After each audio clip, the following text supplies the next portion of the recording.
Muy buenas tardes, hermanos amigos de nuestra revista de Bible Today and Forever. Tu hermana y amiga Isabel Pinales en esta tarde con el propósito de compartir la palabra de Dios y así llevar un mensaje edificante a tu vida, esperando que Él sea de bendición, de satisfacción y por sobre todo que edifique tu vida y tú puedas ponerlo en práctica. En esta tarde, esperando de Dios que lo que hagamos en este lugar sea de su agrado y por sobre todas las cosas que nos edifiquen tanto a ti como a mí. Nosotros muchas veces queremos lo mejor de Dios y del mundo. Y yo podría agregar algo más, todo el tiempo. Dinero, salud y amor. Pero, ¿cómo estamos viviendo? ¿Llevamos una vida que agrada a Dios? Me pongo yo primero, porque este mensaje me tiene que tocar primero a mí, antes que a todos ustedes. El tema para hoy es instrucciones para recibir las bendiciones de Dios. Y vamos a tener la lectura en 1 Pedro, su capítulo 3, versículo 9. Y pedimos a nuestro Señor Dios y Padre que está en los cielos, que todo lo que hagamos en esta tarde sea de su gloriosa bendición y que de mis labios lo que salga le agrade a Él. Así que, Señor, toma dominio y control de mis palabras, de mis sentimientos y mis pensamientos. Y permíteme usar tu santa y gloriosa palabra para edificar las vidas de los que me ven y de los que me puedan escuchar. Si alguien les hace algo malo, no hagan ustedes lo mismo. Si alguien los insulta, no contesten con otro insulto. Al contrario, pídanle a Dios que le bendiga a esas personas, pues Él los eligió a ustedes para que reciban bendición. No paguemos mal por mal. Hagamos mejor el bien, aunque nosotros seamos maltratados y hasta vituperados. En cierta ocasión, un señor tenía su auto estacionado en la calle, esperando a alguien a la salida de la iglesia. De pronto vio a una señora salir del templo y le hace esta pregunta. Discúlpeme, señora. Dígame, caballero, ¿ya terminó el sermón? Oh, no, caballero, aún no ha terminado. Apenas comienza. O apenas acaba de comenzar. Dice el caballero, ah, caramba, estoy esperando a mi esposa aquí. Ella me dijo que el sermón se estaba acabando. Entonces, acaba de comenzar. Dice, sí, acaba de comenzar. Ahora voy a predicarlo. Ahora yo voy a vivirlo. Él se quedó así como un poco pensativo. Mi esposa me dice que el sermón se acaba, que la pase a recoger. Le pregunta a esta señora y esta señora me dice, el mensaje acaba de comenzar. Ahora me toca a mí ir a vivirlo. ¿Qué queremos ver en este paso? El mensaje había terminado. Es como le dijo la esposa a su esposo, venme a recoger que ya el culto está terminando. Pero como dice, instrucciones para recibir las bendiciones de Dios. Ella recibió el mensaje. La predicación había terminado. Pero ahora empezaba lo mejor. Ahora ella iba a vivirlo. Ahora ella iba a predicarlo. Fuimos llamados a recibir bendición. Pero, ¿qué tenemos que hacer para recibir bendición? ¿Qué obtendremos como bendición de hacer todo lo que Dios demanda de nosotros? Pero, ¿a quiénes les está hablando Pedro, el autor de esta carta? Vuelvo y leo el versículo. Yo estoy leyendo en la traducción actual, pero ahora lo voy a leer, o lo leí en la actual, ahora lo voy a leer en Reina Valera del 60. Y dice el 9: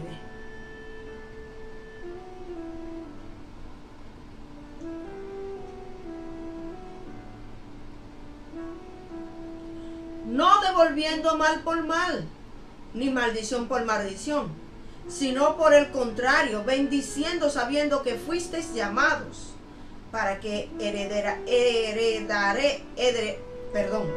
heredaseis bendición. Hemos sido llamados para heredar bendición. Y aunque digan como digan o hablen como hablen, tú estás llamado a bendecir. Ora por aquellos que no te tratan como tú tratas. Ora por aquellos que no piensan como piensas tú, ni actúan como actúas tú. Como dice el versículo de 1 Juan, capítulo 3, versículo 9. Fuimos llamados a recibir bendición. Tú eres llamado a recibir bendición. Levantemos nuestras manos hacia el cielo. Oremos por aquellos y promulguemos bendiciones para ellos. Estamos llamados a bendecirlos.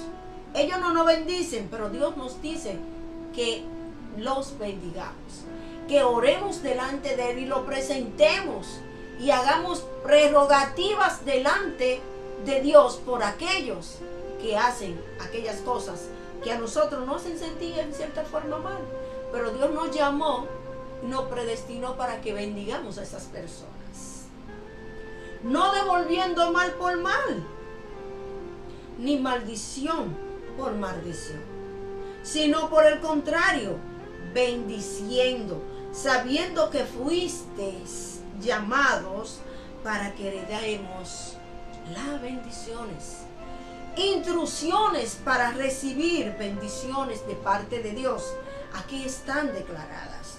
Esta es una promesa y la Biblia tiene más de 2000 promesas para nosotros. Pero ¿qué tenemos que hacer para recibir la bendición? El versículo 9, no devolviendo mal por mal, ni maldición por maldición, sino por el contrario, bendiciendo, no haciendo a los demás lo que queremos para nosotros mismos, no queriendo hacerle al otro o queriendo hacer al otro lo que yo quiero que hagan conmigo. Si yo no quiero que me hablen mal, ¿por qué le hablo mal? Si yo no quiero que me traten mal, ¿por qué tratarlos mal? Si yo no quiero que me ignoren, ¿por qué ignorarlos? Mateo 7:12 dice así: todas las cosas que queráis que los hombres hagan con vosotros, así también vosotros haced vosotros con ellos, porque esto es la ley y los profetas. La Biblia la llama a esto la regla de oro. Si tú quieres que a ti te traten bien, ¿por qué tratas mal? Si tú quieres que no te digan mentira, ¿por qué tú mientes? Si tú quieres que te respeten, ¿por qué tú no respetas? Si tú quieres que te valoren, ¿por qué tú no valoras? Como dice, como acabamos de leer en el capítulo de Mateo 7, versículo 12, no tratando a nadie mal, para que lo que tú no quieres que te hagan, no se lo haga a nadie. Porque qué lindo es que a ti te tratan bien y tú tratas a los demás mal. Y el día que te tratan mal, entonces dice, ¿y por qué me trataron mal? Pero tú estás mirando cómo tú estás tratando. Tú estás tomando en cuenta cómo tú te estás comportando. Es muy importante, basado en el tema como tenemos, recibiendo instrucciones para recibir las bendiciones de Dios.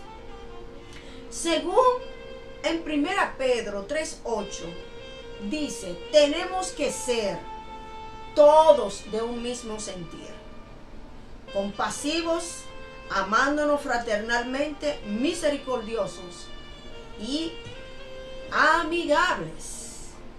Observemos entonces lo que dice el versículo de Lucas 12, del 25 al 37. De un mismo sentir. Uno de los grandes retos que tiene la humanidad es llegar a tener un mismo sentir. ¿Y cuánto cuesta sentir y entender lo que el otro tiene, lo que el otro sufre, lo que el otro padece? ¿Cuánto cuesta estar a la par con los demás? La iglesia está llamada a vivir esta realidad, pero con un propósito verdaderamente bíblico. La Biblia nos llama a que vivamos de esta manera. Es un propósito que se encuentra intrínsecamente en la palabra de Dios y que nos insta a que nosotros seamos de un mismo sentir. Entonces, para andar como es digno del Señor, es necesario la unidad. Aunque para ser de un mismo sentir, no necesariamente quiere decir que seamos iguales en todo. No necesariamente significa que estemos de acuerdo en todo, pero definitivamente mejora la calidad de vida de quien decide poner su parte para lograrlo. Cuando nosotros, aunque no tengamos las mismas ideas, los mismos conceptos, ni muchas veces pensemos de la misma manera, cuando nos esforzamos por ponernos de acuerdo y manejarnos con el respeto que amerita, por más difícil que sea, hay una balanza que nos permite sentirnos con un mismo sentir, con un mismo deseo, con un mismo propósito. Un mismo sentir se refiere a ideales, se refiere a metas, se refiere a objetivos.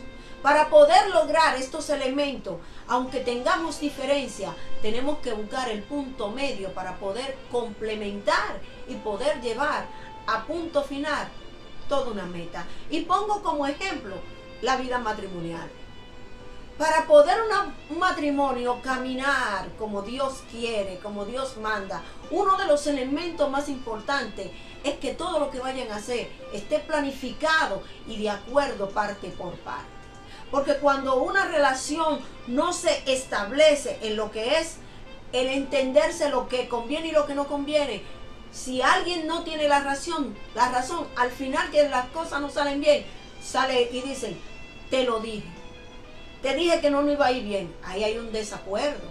Entonces Dios nos manda a que tengamos un mismo sentir en el trabajo, en la vida social, en la vida secular, en las iglesias. Porque como hermanos estamos llamados a trabajar juntos para poder lograr llevar y llegar mucho más allá, porque Dios nos ha enviado para que nosotros seamos luz en medio de la oscuridad. Compasivos. Este hace referencia a la persona que tiene consideración, misericordia, piedad, compasión y es social, sufre con lo del otro. Es un sentimiento humano que se manifiesta a partir del sufrimiento del otro ser humano. Así sufre el Señor por nosotros.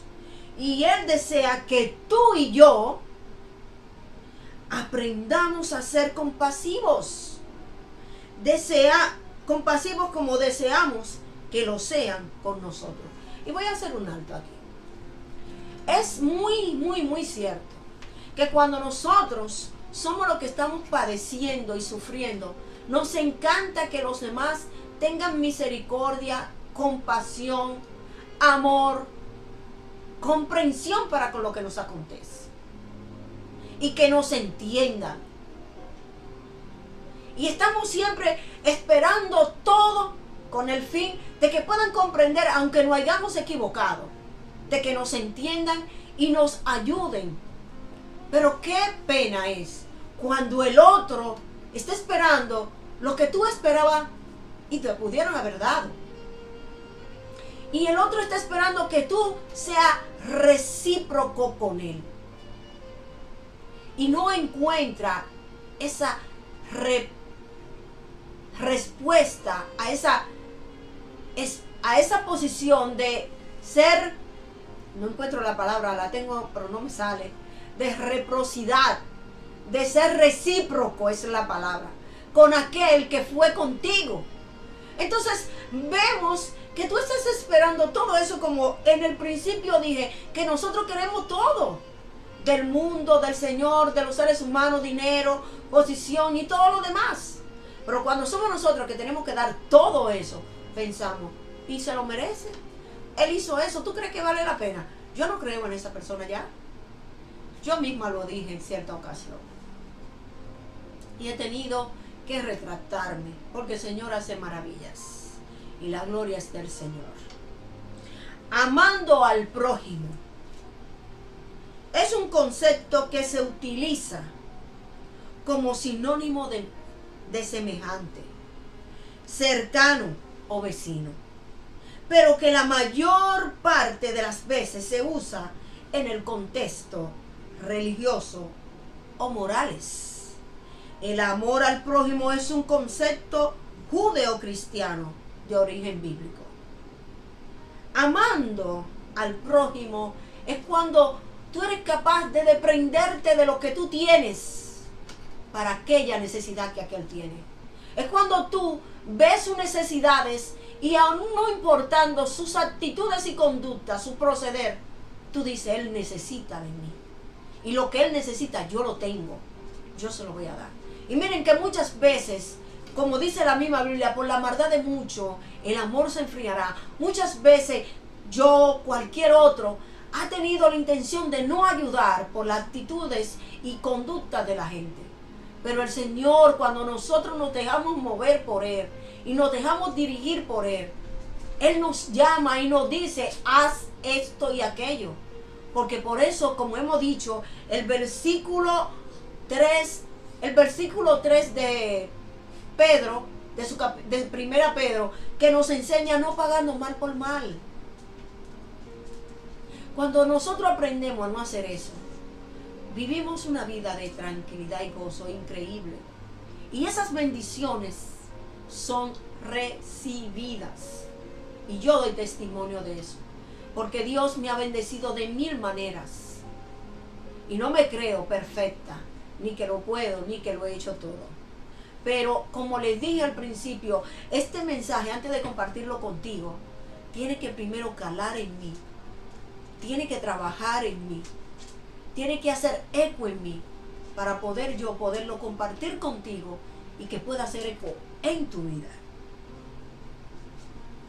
De la palabra aprendemos de estas palabras, podríamos decir, aprendemos 3 principios acerca de lo que significa el amor al prójimo. Número 1. La carencia de amor es a menudo fácil de justificar, a pesar de que nunca es buena. Y lo dijimos casi ahora mismo. El amor de muchos se enfriará por la maldad. Pero aquí no está diciendo que no es provechosa, que no es buena y que no se saca ningún bien. Número 2. Nuestro prójimo es cualquiera que esté en necesidad, sin importar raza, credo, ni procedencia social. Aquí lo que queremos aclarar es que cuando alguien necesita de tu ayuda, no importa que sea una persona que no tiene nada, ni siquiera en qué recostar su cabeza. Es que te necesita y te está demostrando que tú eres la persona que lo puede ayudar. Entonces, Dios nos llama a que seamos misericordiosos con esas personas, que seamos capaces de suplir las necesidades. Mire, una de las cosas que a mí me cuesta más es dar dinero a la gente de la calle. A mí no me gusta darle porque yo sé para qué lo van a usar. Pero hubo una persona hace un buen tiempo que me dijo esto. Que ellos lo usen como quiera, eso no es problema ni tuyo ni mío.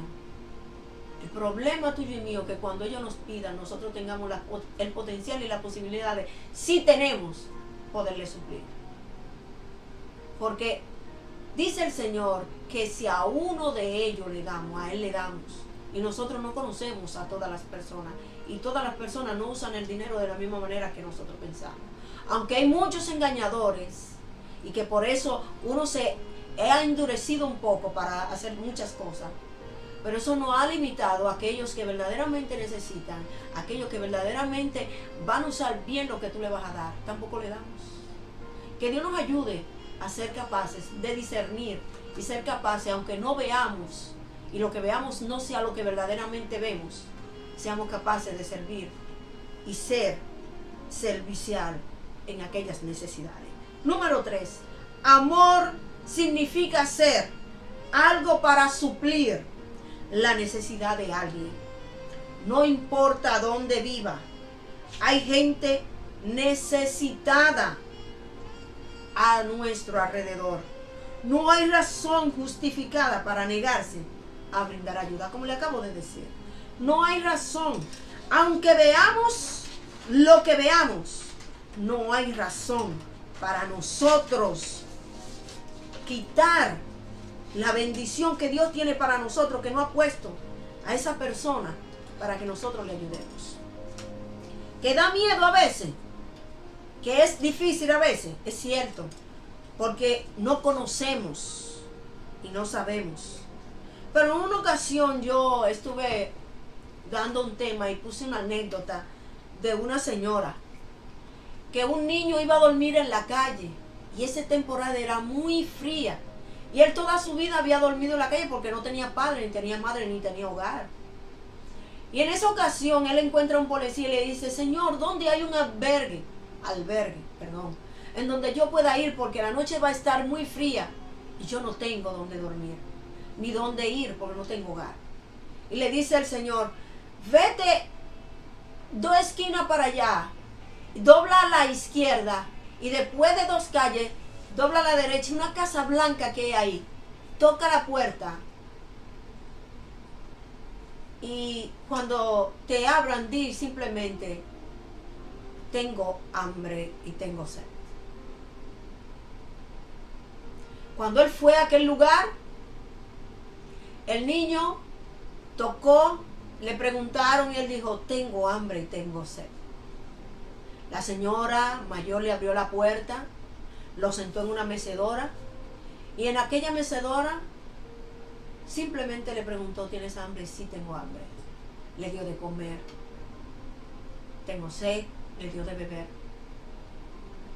Luego lo llevó a una habitación muy cómoda y lo bañó. Le dio todas las ropas para que se fuera a bañar. Se dio un baño que tenía siglos que no se había bañado. Y luego le pusieron ropas limpias y una cama ancha, preciosa para dormir. Durmió toda la noche y miró por la ventana y disfrutó de todo ese tiempo porque nunca había tenido una oportunidad como esta. A la mañana siguiente se levanta y cuando baja se sienta en una mesa con tremendo manjar y disfruta de todo él. Y cuando termina, la señora vuelve y lo sienta en su mecedora porque no le había hecho ninguna pregunta más que si tenía hambre, si tenía sed. Pero nunca le preguntó: ¿quién eres? No le había preguntado de dónde viene. Solamente le dijo estas palabras: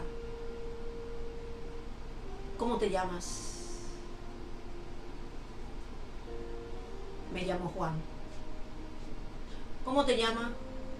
Me llamo Juan. Al final le dice: ¿cómo te llamas? Mi nombre es Pedro. Entonces ahí ella le predicó el evangelio. Le habló de la salvación que hay en Cristo Jesús. Y el niño dijo: a mí nunca me habían tratado como me han tratado hoy. Yo quiero conocer a ese Jesús. Yo quiero conocer a ese que ama como me ama. y me trata como me han tratado en este lugar. Por eso es importante que, no importando muchas veces como veamos las cosas, perdamos el miedo y sirvamos a aquellos que necesitan. El Señor nos guarde y nos cuide. Podemos decir que para el experto de la ley, el hombre herido era un asunto para discutir.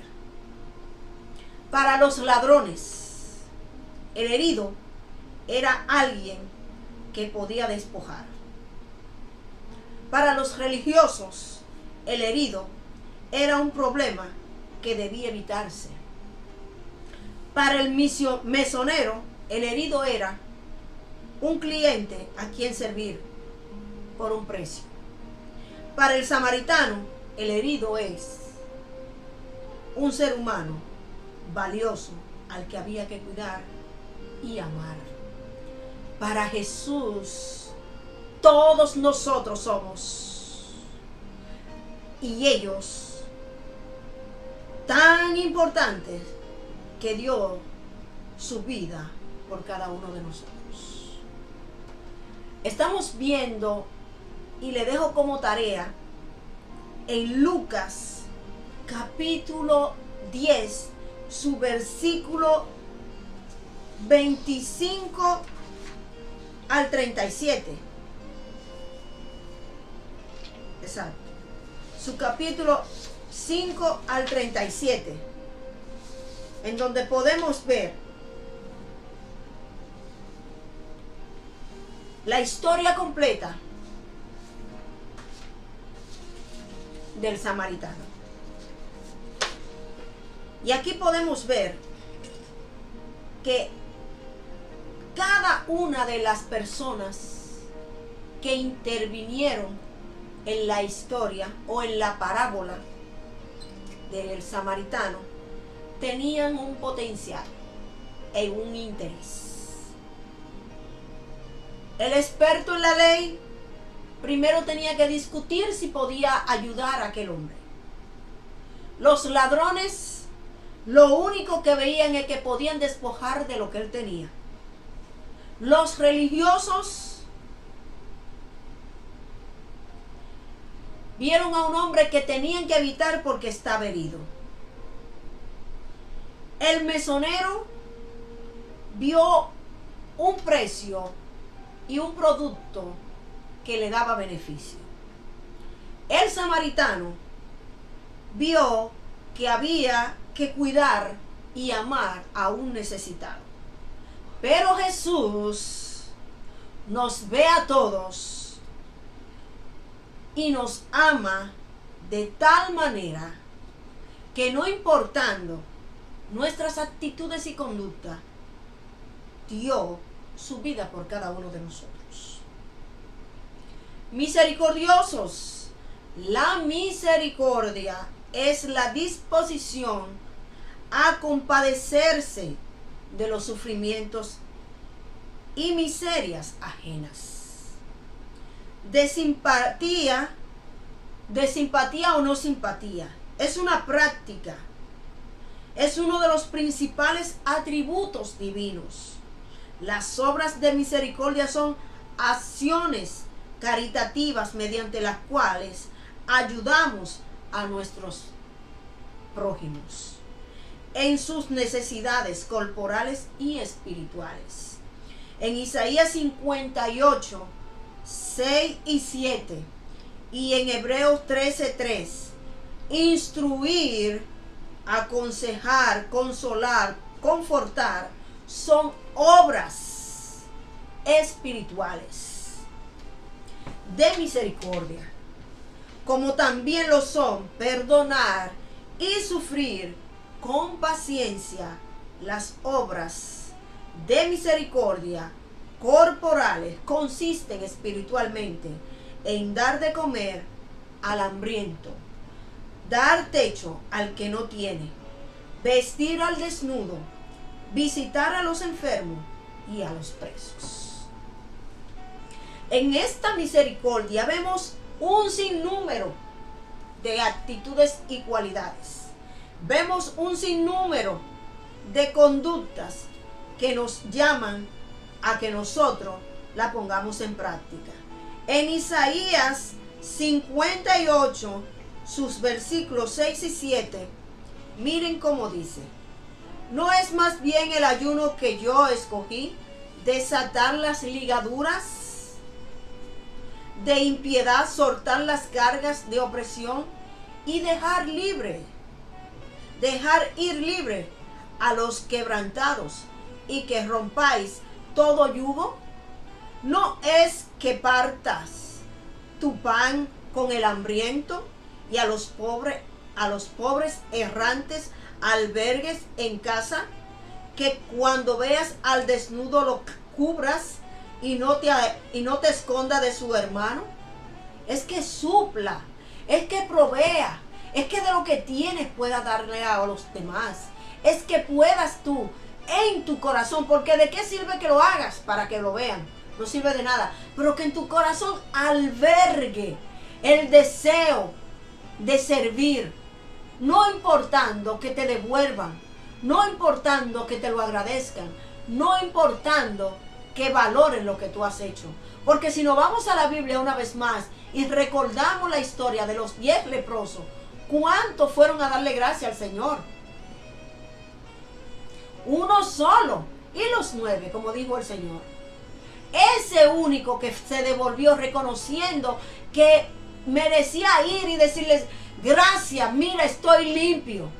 Eso no significa que los 9 no fueron limpios, no fueron agradecidos y se olvidaron de aquel que les ayudó. Son más los que se olvidan de lo que tú puedas hacer, pero uno que se devuelva y te agradezca es como si fueran miles, y por ese uno vale la pena continuar haciéndolo bien. En Hebreos capítulo 13, versículo 3, de la manera siguiente dice: acordaos de los presos, como si estuvierais presos juntamente con ellos, y de los maltratados, como también vosotros mismos estáis en el cuerpo. Acordémonos, tengamos pendiente. No podemos ir, podemos orar. No podemos ir, alguien va, ¿qué podemos hacer? Nos piden ayuda, démosle ayuda. Tenemos para ayudar, digamos: mira, aquí hay algo para que tú les puedas suplir. Estar siempre dispuesto a ser misericordioso, a proveer, a tener misericordia de aquellos que nos necesitan.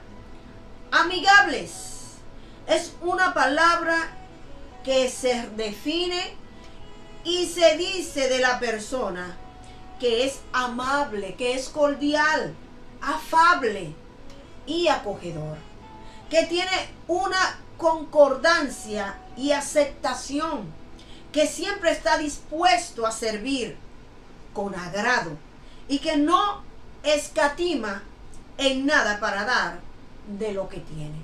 Esto es bien lindo y bien importante. A veces estamos dando muchas cosas, pero de lo que no necesitamos. Estamos dispuestos a dar y a dar, pero es que lo vamos a botar. Pero cuando a mí me duele, da esto, que lo estoy dando con un poquito de apretón de mano, pero me dispongo a darlo, y le pido al Señor darlo con gozo y con alegría, el Señor lo recibe. Pero lo que no sirve o lo que tú no vas a usar, no es que no lo dé, pero cuando verdaderamente tú das lo que tú sabes que todavía tú puedes usar y que es útil, y tú dices: lo voy a dar, eso es verdaderamente a lo que Dios se refiere y busca de ti y de mí. Nosotros estamos llamados a servir, estamos llamados a suplir como hijos de Dios que somos. Y ejemplo tenemos en el Señor Jesucristo. Sus 33 años que tuvo en la tierra aquí, nos dio ejemplos tangibles e imitables para que nosotros sepamos cómo vivir hoy. Y la palabra de Dios está llena de ejemplos de hombres y mujeres que hasta su vida dieron para que otros pudieran tener lo que hoy nosotros tenemos, palabra de Dios, ejemplos a vivir. Con este tema vamos a continuar mañana. El tema es instrucciones para recibir las bendiciones de Dios. Mañana vamos a continuar con este tema y espero de parte de Dios que edifique tu vida, tu hermana y amiga Isabel Pinales con nuestra revista de Bible Today and Forever. Dios te bendiga.